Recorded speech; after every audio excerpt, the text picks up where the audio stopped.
How do surveillance trailers communicate? There's three main options. You've got cellular, satellite, and Wi-Fi. Most surveillance trailers use cellular. More than 95% have some type of cellular data plan. It's a good cost-effective way to go, but you may have up or down performance depending on where the trailer is located and which provider you've got. That we're using, and it's a multi-provider SIM card, and it automatically, when we boot up our systems, it automatically goes out, checks with all the main providers, finds the best bandwidth and the most reliable, automatically locks onto it and feeds back, and it's just one low monthly fee for unlimited data.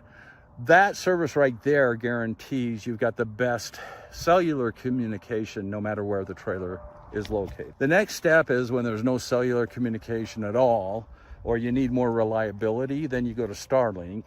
And our Sentry Pro Starlink trailer can be equipped with the Starlink, and we can even just wire it for Starlink. So you can do cellular Wi-Fi and Starlink on our trailers all at the same time if you want. The Sentry Pro, we can wire for that, and then later if you find out you do need Starlink, then you just put the antenna on and then get a data plan, and then you're up and going with Starlink. The last option is directional Wi-Fi.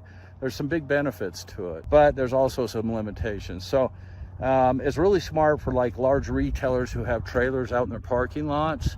Instead of doing cellular, it's really smart just to transmit them back to the building, point-to-point secure Wi-Fi, and then just integrate it into their existing VMS system. And then they can just sit there and manage the trailer cameras just like they're managing the regular security cameras. It's secure, your data never leaves the property, so that, you check that box.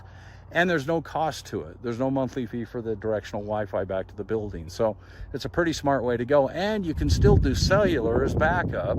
If that link, something happens to that link, then it can automatically switch to cellular. Those are your three main options for solar trailer communications.